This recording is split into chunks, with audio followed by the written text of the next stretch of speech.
Hello, my friend. Welcome to the Sick is Cool podcast. I'm your host, Aimee Esther, and today I want to talk about when you aren't able to do the things that you want to do because of your illness. This is a question that comes up so many times from you guys, and I deal with this and recently have had a hard time with not being able to do what I want to do because I'm sick and thinking that it's my illness's fault. And if it wasn't here or other circumstances were here, then I would be happy because I could do what I want.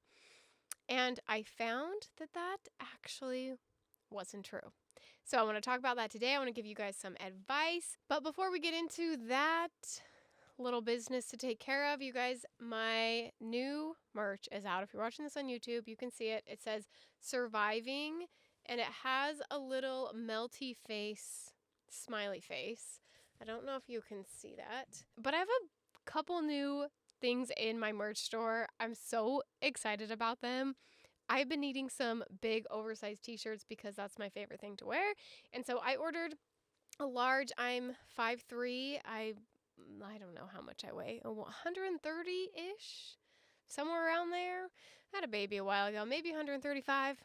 Not really sure, but I usually wear, before I had my baby, I was like extra small to small. Now I'm probably small to medium at this point, but I wanted a little bit bigger, so I ordered a large. I don't know if that gives you an idea of the sizing, but for me, the large was the perfect, just oversized t-shirt, and it's so comfy and cozy. So this one is probably my favorite, just because I love the big, like, smiley face on it that is melting, and it just feels like chronic illness where you're like trying to be happy, but also your body hates you and it feels like you're melting. So that's why I designed this for you and for me, for my chronic illness folk. One of the other new ones says, I make a dang good lemonade. And when life gives you lemons, you've got to make lemonade. And I just want to believe that I make really good lemonade. And so that one's fun too. There's a few other ones on there. I did make a few for Sick is Cool brand, so we got a couple Sick is Cools there. I'll be wearing them in my various videos and whatnot if you want to see them, or just go check out my website and you can see what's there. I'm very excited about that, and I think that's all the business we have to take care of today. I am tired. Surprise. If you're watching this on YouTube, you can probably tell. I just look tired. It was a long day. I went out today. I know that's a big deal over here with chronic illness and 3 young kids. I went out with my mom. We went out on a little walk through the cherry blossoms for spring. It was very nice. I was so exhausted after, but I got a little bit more energy in the last hour or so, and so here we are. We're filming the podcast, but I don't look so fantastic. But sometimes you just got to take those moments. When the kids are asleep, I have a minute to myself, and I feel decent enough that I can record the podcast. We just go for it. We're here today answering a question that I got over on Instagram. I am going to start answering your questions in the podcast. So this one has been there for a while. I apologize, my friend. You asked me a while ago. Same with the ones for my husband. You guys asked me. Some of you, it's just been months and months that you asked me questions for him, and it still hasn't happened. But hopefully I will be able to start answering your questions here. So if you have a question, you can always send it to me. You can always direct message me on Instagram. You can always email me.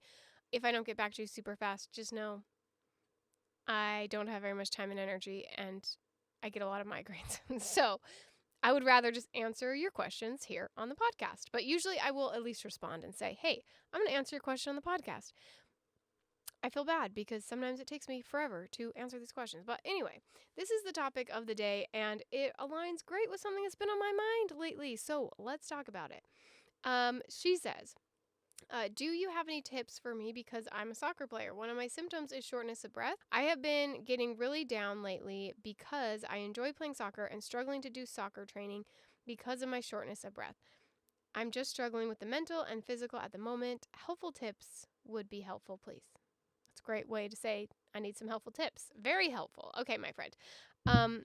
So we need some tips. And it sounds like this question's about soccer, but that's not where I'm going with this, okay? We're going to talk about whether you like soccer or something else.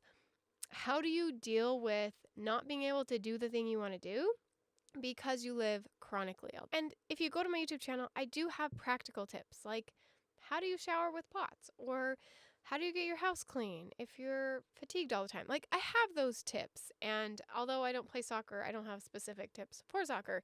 Some of the tips I have may be helpful for you. But the point of this podcast is not to change your physical state, although I recommend doing everything you can to do that. If you can decrease your symptoms, like, by all means, do it. But many of us do all the things that we can and we still feel sick. And how do we deal with the mental side of not being able to do what we want to do because of our illness? That's what I want to talk about today. So hopefully this information will be helpful to you, my friend. Let's talk about my life right now. So I've talked about this very openly. I've been dealing with postpartum depression. My last video on YouTube actually was about how I cured my postpartum depression. It's gone so much better. And again, that's like the physical stuff I've done, the supplements I take, and the changes to my day, and all those things I talked about in that video. But one of the things that I was struggling with the depression, and even when I started to feel less depressed, I still was struggling with these thoughts of feeling like I needed a break. And I talked about this on some other YouTube videos. I kept mentioning like, oh, I just need a break. I just feel like I'm going to snap at any minute. I'm just so exhausted. And there were many things that I could do, like, now I'm sleeping better. My baby's finally sleep trained and sleeping better. Yes, that helps. The supplements I'm taking help. Like, there's lots of things that can help. But even when the depression started to get better, I still had thoughts of, I need a break. I'm tired of the things I'm doing. And as hard as it is to say this on the internet, because many people told me, like, you had too many kids, and why would you have another kid if you're chronically ill? But one of the things I was struggling with was feeling like I needed a break from being a stay-at-home mom. I love being a mom. I've always wanted to be a stay-at-home mom. Ever since I can remember, it had nothing to do with me being sick that I decided to be a stay-at-home mom. I've always wanted that. And I found that I just kept having these thoughts of like, I need a break. I need a break from being a stay-at-home mom. I need a break from my illness, of course. I kept thinking things like that. I've thought that for years and years. And I feel bad saying this. I don't know why, because if someone else said this, I would be like, yeah, do what you need to do, friend. Or my friends who work.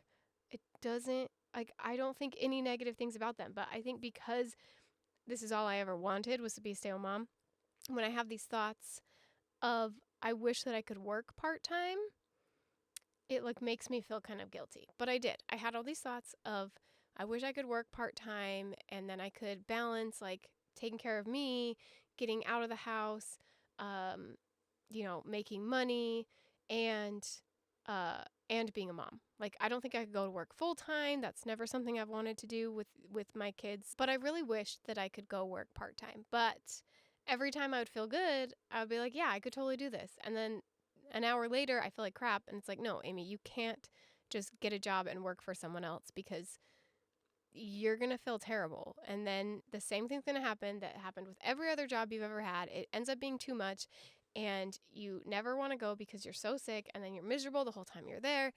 And when you're having a good day, everything's great, but then your days all become bad because you're just constantly flaring because you're trying to do too much, right? That's what always happens.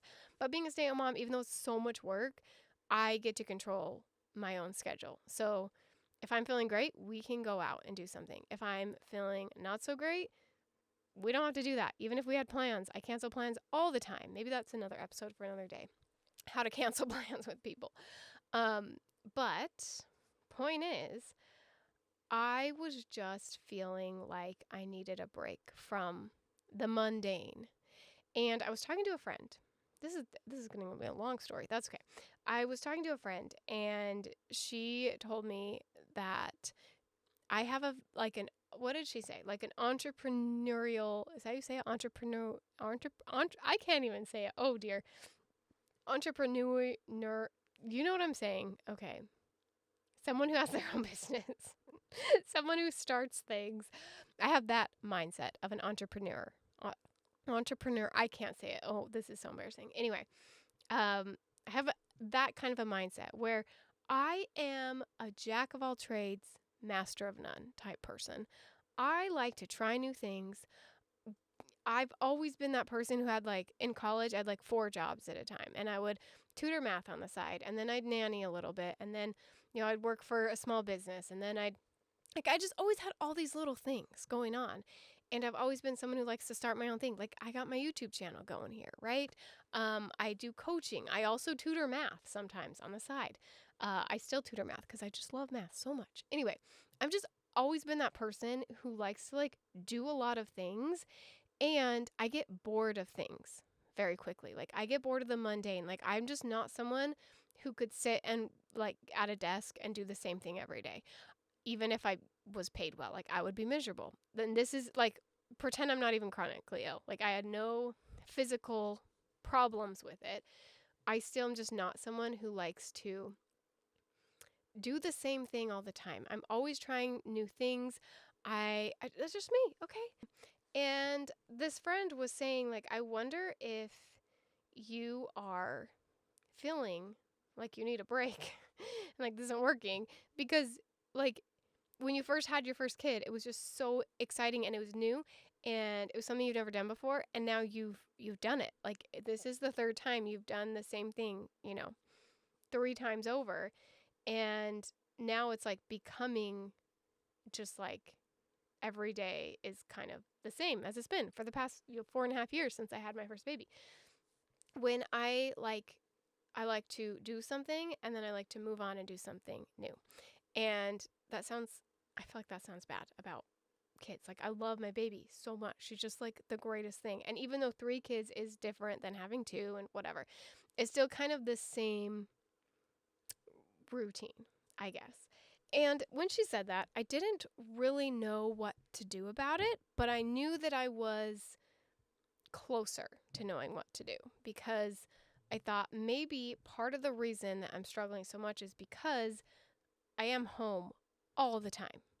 And if I was getting out with my kids more, if we were like, I don't know, that's what I thought at the beginning. It's like, oh, if I could get out more. And so then I blamed it on my chronic illness. And it's like, okay, wait, no, it's not my kids. I could love being a stay-at-home mom, but the problem is I'm sick all the time. And so getting out is so hard because if I do get out, then I crash for 3 days and it's not even worth it. Or like, I just started blaming it on my chronic illness. And before I was blaming it on, I just blaming it on different circumstances that I was in. And I just kept thinking, well, I just need a break. I need a break. And then what I would do is I'd tell this to my husband. He'd be like, okay, why don't you go out and do something by yourself? And if I was feeling good enough, I would go out, or I would try to work more, or I would try to do things for myself, like, quote, self-care things, right? Thinking that that's what I needed because that's what everyone always talks about. It's like, you need self-care if you're a mom or anyone, right? But especially if you're a mom and you're giving to other people all day. Everyone talks about you needing self-care. And I still could not find the balance that I was needing. But I knew that the problem I thought I had was different than the actual problem I had. The real problem wasn't that I needed a break from being a mom. And it wasn't that I needed a break from being chronically ill. It was that I needed to challenge myself. I needed to be creative. And I needed to do something new and outside of the box. And I needed to try something new. All that to say, I like to do new things. I like to be creative. But when I really didn't have the energy and the time to put more into like YouTube, for example, because it seems like, oh, that's a great outlet for me. But because I'm with the kids all day and I no longer was getting like a set nap time like I used to, having just 2 kids and having just 1 kid. Now that I have 3, it's like naps never lined up, and my older kids hardly ever nap anymore. And it was just like not working out that I got time during my day to work on YouTube, which maybe would have helped had I had like a time to break up the day and be creative. But what I found was it was too hard to like separate those 2 things. And so you may have noticed some of my recent YouTube videos are me just like going about my day with my kids, because waiting till the end of the day when I'm exhausted like I am right now and then getting out the camera And then editing, like that's still kind of hard for me because it's like I'm exhausted. I want to just rest and watch a movie and turn my brain off. I don't want to then have that be the time that I'm working. Like I need it during my day. That's kind of what I kept thinking. So again, I was just blaming it on other things.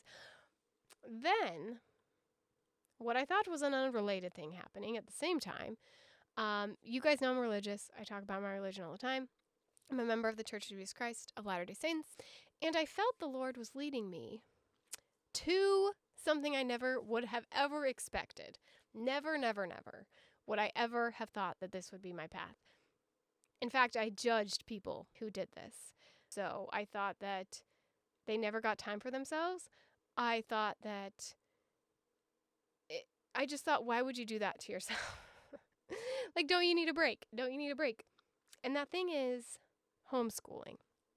The Lord was leading me to homeschooling, and I never thought I would do that because seriously, I was judgmental about it for a long time. And the past few years I've been less judgmental about it. Like I'm like, okay, I get it. Like it sounds fun in some ways. It sounds like there's so many benefits to it, and I always thought like, oh, if I really had to do it, I would. And then the Lord kept opening my mind to homeschool more and more and more. And I started homeschooling. So I have a child who is, let's just say, very gifted. She is not old enough to go to kindergarten yet. So she's ready. She wanted it. She was asking for it. So I was like, you know what? We're just going to do a practice run. And I bought some homeschool curriculum. She loved it. Like you're supposed to do one lesson a day, right? That's what it's designed for. She would do 5, 6, 7 lessons a day of math and language arts. Like she just loved it. She was eating it up. I started to love it. And here's the crazy thing that happened. Okay, I'm putting more effort into being with my kids. I'm putting more time, I'm putting more energy and more money, right, into doing things for her with homeschool. Like that's a lot of work. It's so much work. And guess what happened?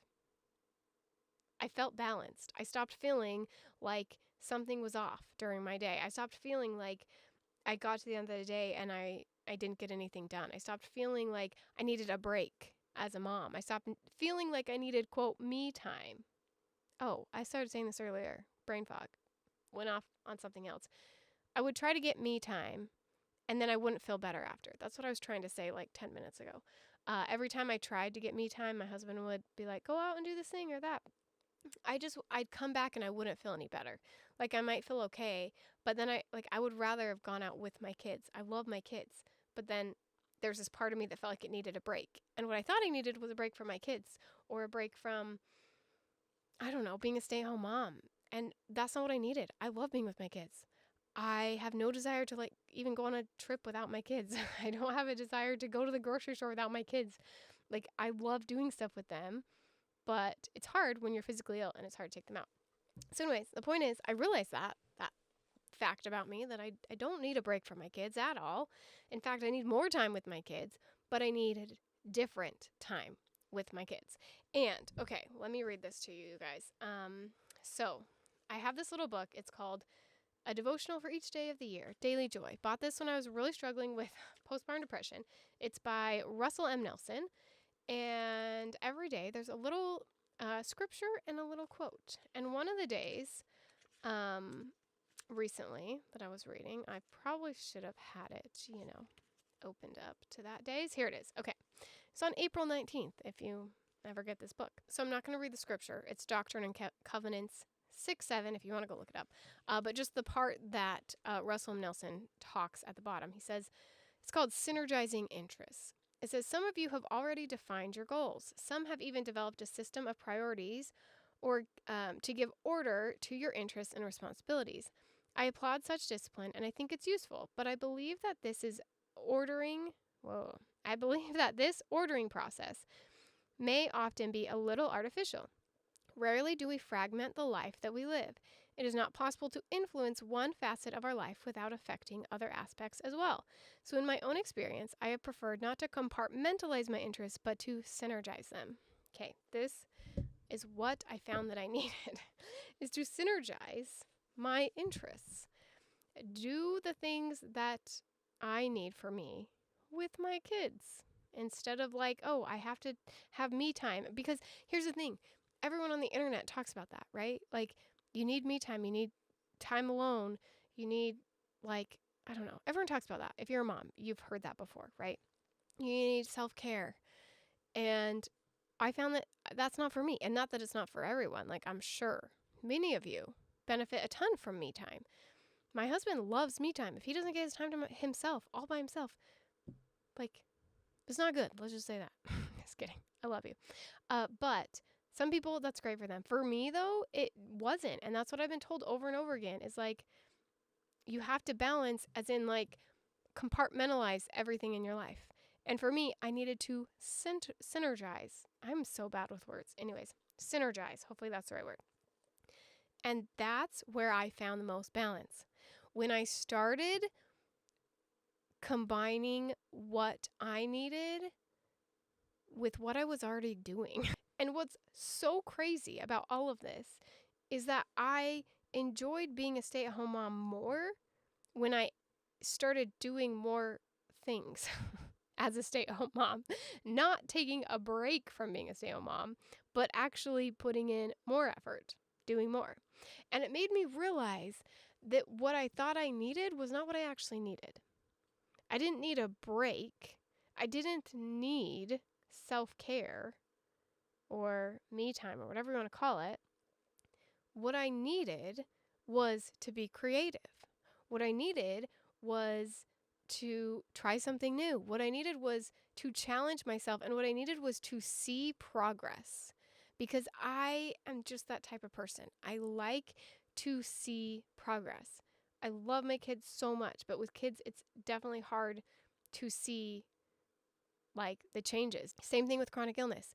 You don't see the changes in your health day to day. Like, sometimes maybe you try something new that works instantly, but a lot of the times it's like little changes over time. And then you look back and think, wow, a year ago, I could hardly get out of bed. And now I'm walking around a little bit every day, and then I'm back in bed. But like, look, there is change. It's just that you don't see it when it's day to day, right? It takes time to see the big picture and to see how far you've come.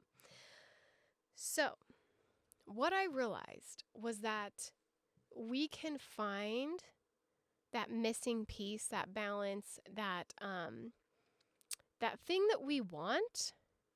We can find it where we are at, because the thing that we want is not actually what we want. Does that make sense? No, it doesn't.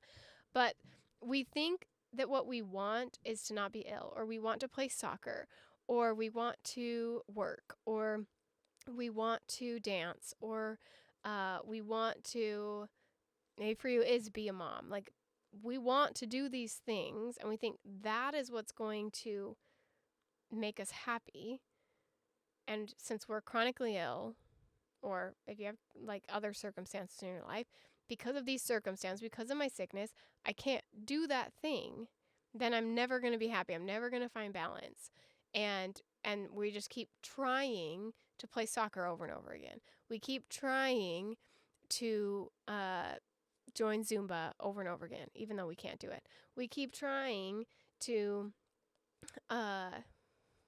go out with the kids instead of stay at home all day, because we think that is the answer. And even though those things could be in our grasp sometime, if they're not right now, you can still find what you need, because what you need is not that thing, that specific thing that you have enjoyed in the past, but all you are looking for is to feel something, feel some sort of emotion. And for me, it was creativity. For me, it was, I wanted to feel accomplished. I wanted to feel like I was accomplishing something every day. I wanted to organize something. I love organizing. I love it so much. Like, I can't always just organize my house, and I can't go get a job as a professional organizer because I am sick all the time. But what I can do is organize a homeschool schedule for my kids. I also love teaching, and that's something that I left because I was sick. And it's something that I didn't realize was missing in my life And when I started teaching again, but teaching my kids, it made all the difference in the world because it's something that I love to do. I love being creative. And those are the things that I was looking for. And so the first thing you need to do, I have little notes here of the steps. The steps to figuring out what will stop you from being miserable, how to not be miserable anymore. The steps are, number one, you got to figure out the root problem. And it's not what you think it is. Because, like I said, for me, I thought it was I needed a break. And it wasn't. It was that I actually needed more. I needed to challenge myself more. But that's what you have to figure out. And that's hard to do sometimes because maybe society tells you, like, this is what you need. You need a break. You need me time. Like, for my example, right? Maybe something completely different for you. But, like, you hear, this is what you need. Or you think you've thought this for so long. Or this used to work for you. And so that's what you think you need. When in reality, you got to figure out a step back from that. Of not, I need a break. But, like, what is the feeling I'm looking for? And for me, it was like balance. Like I was out of balance. I needed to feel accomplished. I needed to feel valued. And something, I talk about this in my productivity workbook. It's linked below or on in the podcast notes, whatever they're called. Anyway, my productivity workbook, it's $92. It's amazing. It will help you get all the things done you need to do with chronic illness. But one of the things I talk about in there is the fun zone. Okay, so we have this continuum where things are either on one end easy and on the other end extremely hard. And what I talk about is that the fun zone is in the center. If we do something that's too easy, we don't have fun doing it. But if we do something too challenging, we also don't have fun. It's too hard. We can't enjoy what we're doing if it's too far out of reach for us, or it's just so hard we can't do it, right? Because we're ill or whatever other reason we have. But if it's too easy, we also don't feel good. Like for me, it was like being a mom to little kids. It was like almost too easy for me because it was just like, okay, make them breakfast. Okay, read some books. All right, watch them play while you lay on the couch sick. Have a friend come over or send them to a friend's house to play. Like, it was like too easy for me. But then going out every day or even every week and like doing all these big events is too challenging for me. And the fun zone is right in the middle where I do more with my kids, but at home. And I teach them because I love teaching and they love to learn, right? Like the fun zone is in the center. If that doesn't make sense at all, then you should get my productivity workbook because there's a whole diagram that shows the fun zone and it teaches you how to get there. But you got to find the fun zone for whatever it is that you're doing. If it's too easy, make it harder.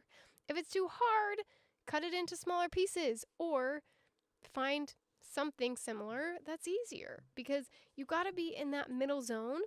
As if we're not challenging ourselves enough, we're bored. But if we're doing too much, if we can't complete the task or it's too hard for us, then it's not fun either, right? Okay. Anyway, so step one, you got to figure out the real problem. What is the feeling you're looking for? What is the actual thing that you need? And is it different than what you actually are telling yourself you need? It probably is because we do this to ourselves. Okay, I do it too, obviously. Okay, so step one, figure out the root problem. Step two is you got to get creative, my friend. You got to think outside the box. Maybe the solution is the opposite of what you originally thought you needed. Like for me, I thought I needed a break, and really I needed to do more stuff in the same situation I was in. I needed to work harder.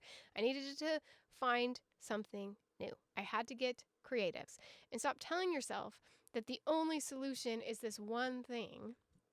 Like for me, the only solution is if I could work part-time and then I would be happy, but I can't because I'm sick. And like that circle would go over and over again. And then I'd go back to, Okay, well, I just need to work.